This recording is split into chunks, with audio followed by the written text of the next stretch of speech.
खुद को बदलने का सबसे सरल तरीका है उन जगहों पर चुप रहना जहां शब्दों से ज्यादा मौन की जरूरत होती है। मौन ही वह कुंजी है जो आत्म अधिकार और शांति का मार्ग खोलती है। नमस्कार दोस्तों, स्वागत है आप सभी का आपके अपने चैनल बुद्ध ब्लेसिंग पर। तो चलिए बिना किसी देरी के बढ़ते हैं आज की इस कहानी की ओर। बहुत समय पहले की बात है। मगध राज्य के छोटे से गांव में एक युवक रहता था जिसका नाम अंशुमान था। वह बहुत ही अधीर और गुस्सैल स्वभाव का था।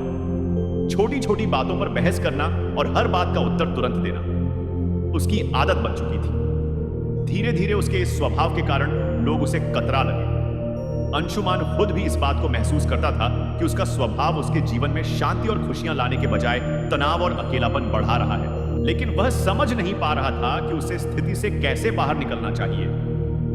एक दिन उसने सुना कि पास के जंगल में भगवान बुद्ध का प्रवचन हो रहा है।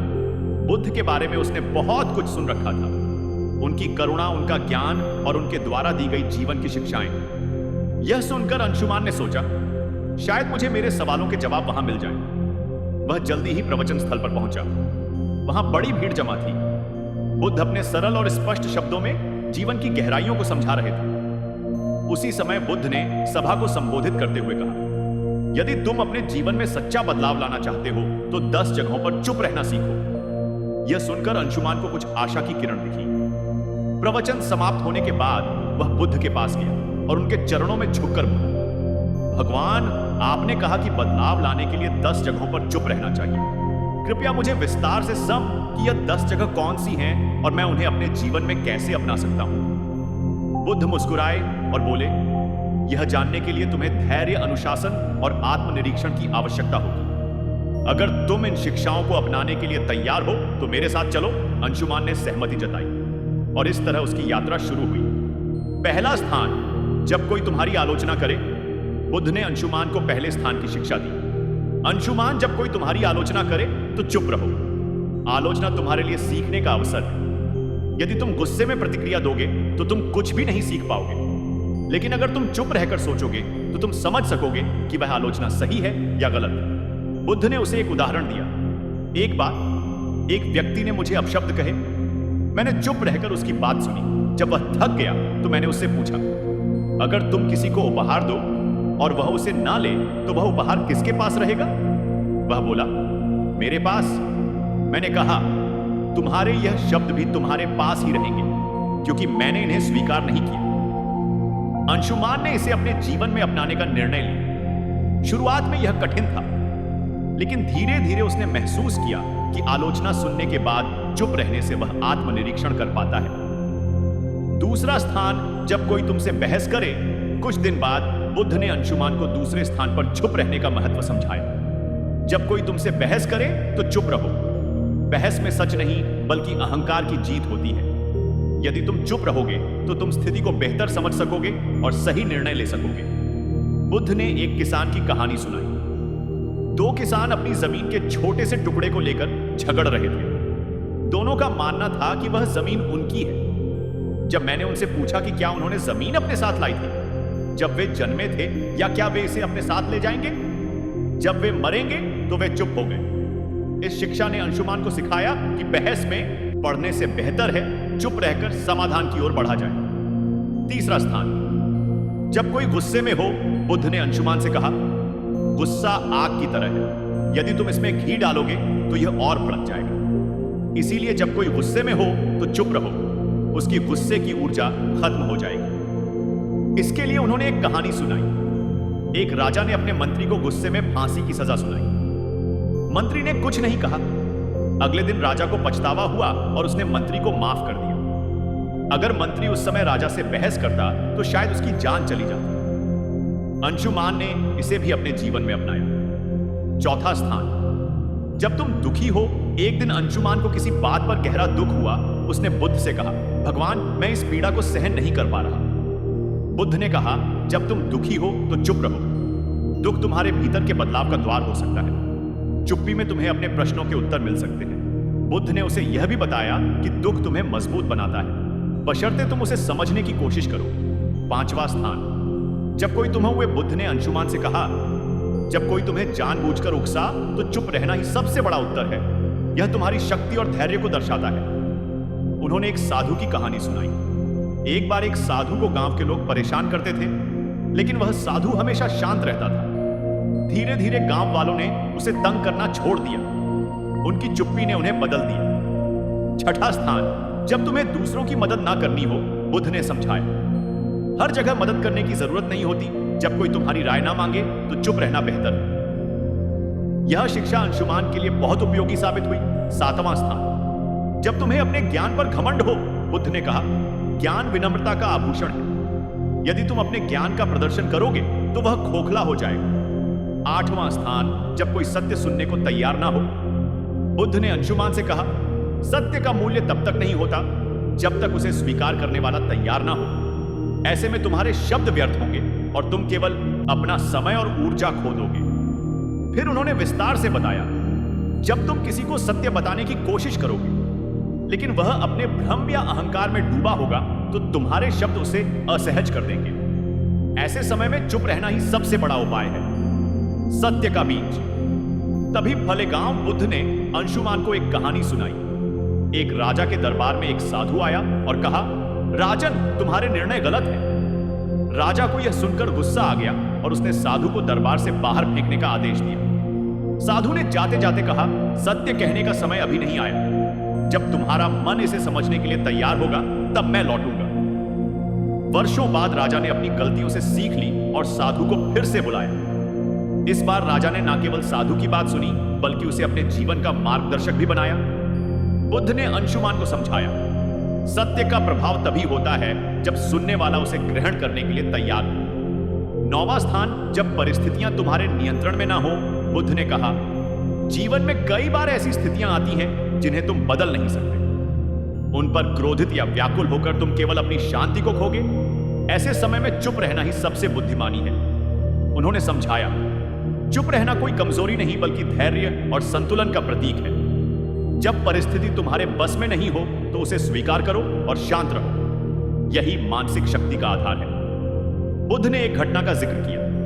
एक बार एक किसान ने बुद्ध से पूछा, मेरा खेत सूखा पड़ा है, बारिश नहीं हो रही, मैं क्या करूं? बुद्ध ने कर दिया, तुम बारिश नहीं बदल सकते, लेकिन तुम अपनी मेहनत को दिशा दे सकते हो। चुप रहो और अपने खेत के लिए वैकल्पिक उपाय खोजो। शांति से सोचो और समाधान खुद आ जाएगा।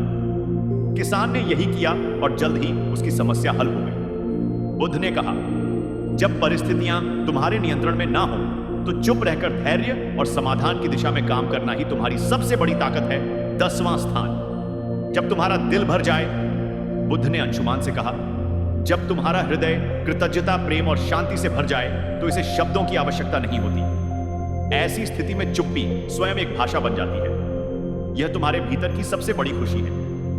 उन्होंने इसे और स्पष्ट करते हुए कहा, कृतज्ञता का सबसे शुद्ध रूप मौन में प्रकट होता है। जब तुम अपने जीवन में आनंदित महसूस करो तो इसे बाहरी अभिव्यक्ति की आवश्यकता नहीं होती। यह चुप्पी तुम्हारी आत्मा की खुशी का प्रतीक होती है। एक प्रेरणादायक कथा।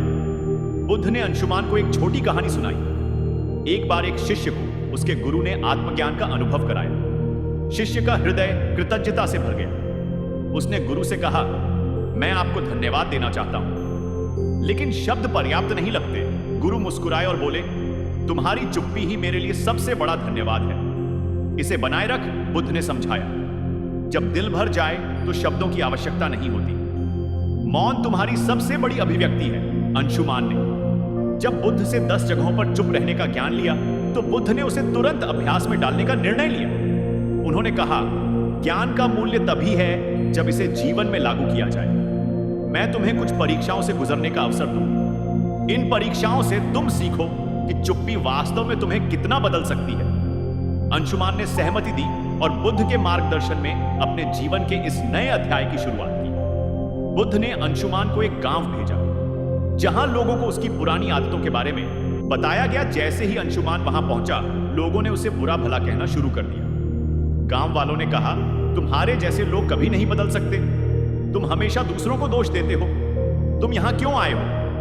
अंशुमान का स्वभाव था कि वह तुरंत जवाब दे और खुद को सही साबित करे, लेकिन इस बार उसने बुद्ध का बताया। पहला स्थान याद किया। जब कोई तुम्हारी आलोचना करे तो चुप रहो। वह शांत खड़ा रहा।